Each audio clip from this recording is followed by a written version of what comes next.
I backed down from a girl once. Yeah? Yeah. I was going to a 7th grade dance. Remember those dances you used to have at like the church? Not the church. School dances there were, but... Well, they had mine in a church, like a gymnasium, but it was everybody get to go. All the junior highs met up at this church thing, and we'd all go. That sounds safe. But you had to be a certain age. I was in 6th grade. You had to be in 7th. And I was trying to lie to the priest, but I couldn't because, he's how old are you? And I'm like lying. She goes, hurry up. And I told her to shut up. And she happened to be just one of these girls. And she went, what? And she snapped. And she goes, I'll beat the crap. Just snapped and just was literally grabbed me by the neck. And I just backed down. What are you going to do? Yeah, take a beating from a girl. It wasn't happening. You're in a no-win situation. Because if you hit back, people look at you like, oh, my God. Even if I hit her back. What's wrong with this guy?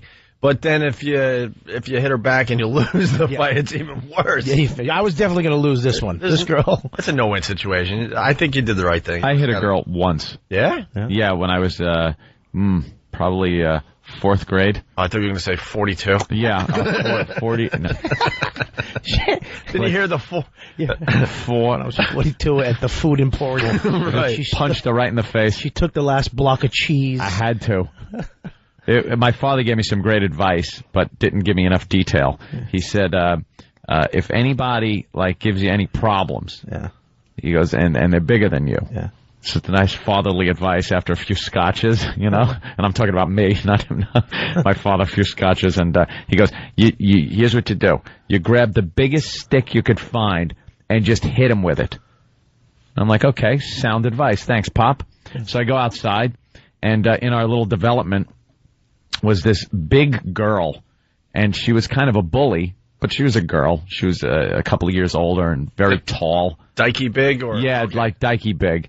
And she was always pushing us kids around when we were playing. So she came up to me. She was giving me some crap, and she pushed me, and I fell down. So I got up. I walked into the wooded area across the street, got this big piece of log that was laying on the ground, walked up behind her. I didn't even face her, and hit her in the back, right between the shoulder blades with a log. She fell down crying her eyes. It was the first time anyone ever saw this bitch cry. She was laying down, trying to hold her back, get her arms behind her back, crying, rolling around on the ground. And I threw the log down and did that thing with my hands, clean them off, and just walked back home. And I told my father what I did, and he smacked me in the face for hitting a girl. Did he really? This is so confusing, Dad. Oh, relax, Paul Bunyan. You can't. Well, he should have told me. You don't go out to the woods. You went to the woods and grabbed. I went right for a log. The branch off.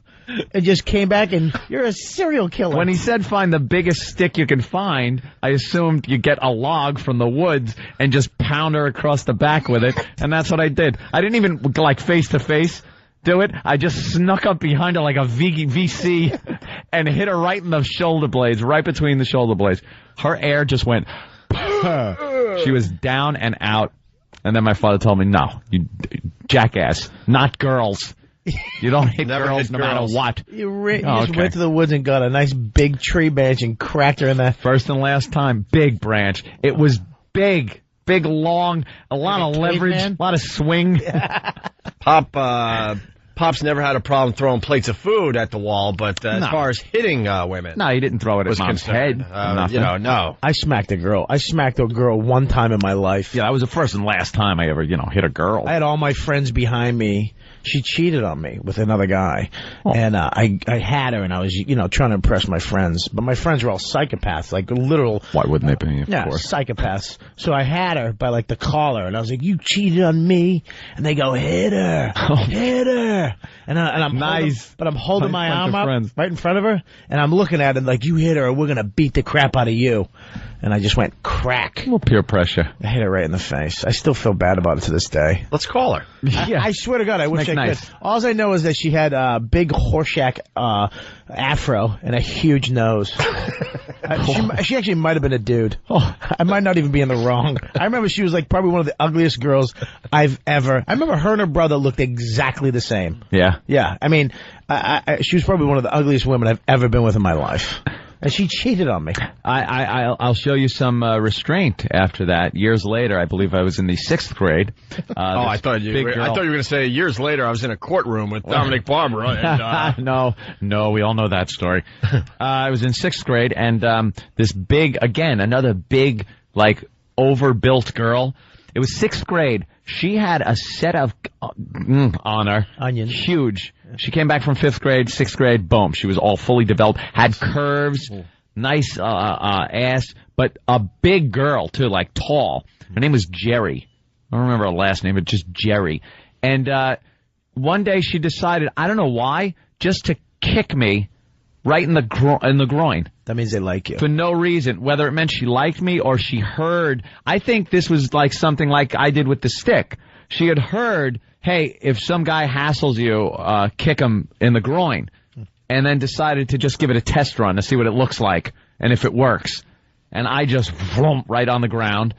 And she walked away laughing.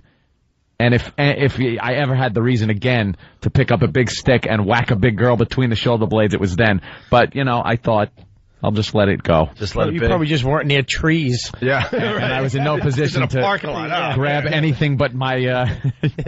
I was in pain. I remember that pain. I'm so distracted. E-Rock is playing girl fight videos like crazy. Oh. There are close to 12,000 girl fight videos on YouTube alone. Oh, my God. Mike in Paramus, what's up? Hey there, Mike. What's going on, guys? What's up? Well, I got Anthony's story beat about the time I hit a girl. Yeah. I'm in 8th grade, and I'm really heavy back then. And this cheerleader and her boyfriend, football quarterback, are over there making fun of me. And she just called me a fat piece of whatever. I moved him out of the way and I just clocked her. Nice. Are we actually talking about beating up women? Well, no, it's like your first experience with hitting a girl. Yeah. It was so empowering until the rest of the football team beat me down. It was so empowering. You felt great. You really do, because they go down so easy. Is it the what's the opening sequence? Was it Way of the Gun? Can't remember the movie. What's that one with? I have no idea. Anyone remember? I don't even know. I'm not even going to try to Damn make it. believe on this one. Sarah Silverman. I have no idea. Sarah Silverman. Okay. Just gets clocked right in the face. Yeah. Yeah, Way of the Gun. It's a great actually scene. hit my me and my chick got into a fight. This is a true story. I was, you get in a fight with your girl and you get so mad, whatever. You'll smash a cup, you'll punch a wall. But I had raw chicken in my hand and I swear to God, I was cooking the chicken. And I went to throw it against the wall. Like, I'm not, just, forget it. We're not eating now. But the chicken slipped out of my hand and slapped her. It slammed her right in the face. Wild pitch with the chicken. It was, but I went, when you laugh. You're just trying to give her a little chin music with the. I hit her in the face and it slapped, but it stuck to her cheek. And it was just kind of sliding down. So you kind of like, oh man. You're like, oh, I don't want to hurt you, but it's really funny. And what was it, a nice cutlet? It's like a cutlet. And it's how do you not laugh at that? Because at that point. Because there's a cutlet stuck to the side of your chick's face. she balled up her fist and came at me, and I had to with the cutlet still on her face. I had to put all my weight. I had to put her on the ground and put all my weight on her just to hold her down, because that's like the only thing you can really do to a girl. Yeah, is just weigh them down with all your weigh them down and calm them down. Yeah, just like, baby, listen, calm down. I ain't calming down. I'm gonna beat the crowd. Listen, I'm not gonna let that happen. It was chicken, relax. All right, I did accidentally. Oh, here we go. All right, well. And this is the X. Yeah, this is the X. Oh boy, this was when things were going down. Okay. I don't know why she decided to get so upset that I would bring my girlfriend to a gig. One of my band was playing, and why would she get so upset with that? I told her not to show up. It was over at that point. Right. She decided she was going to show up. Had a few, and started making a scene. So my ex hated the C word. Like, I couldn't even say it recreationally. I remember. I couldn't call, I couldn't call someone on TV it. I couldn't, if I said it, it made an argument that you couldn't believe would last all night until I would whisper. Women in general hate that word, but it went a lot further with it. Was some deep-seated thing. If you said it just to anybody. If I said it to an inanimate character in a video game. If he said it to someone that that deserved it. So if I named There'd be my a kid problem. that word, Kelly, I would have never been able to have said yeah, this is Bob's kid. Yeah, right. C word. But she hated it. And she started mouthing off and making a kind of a scene. And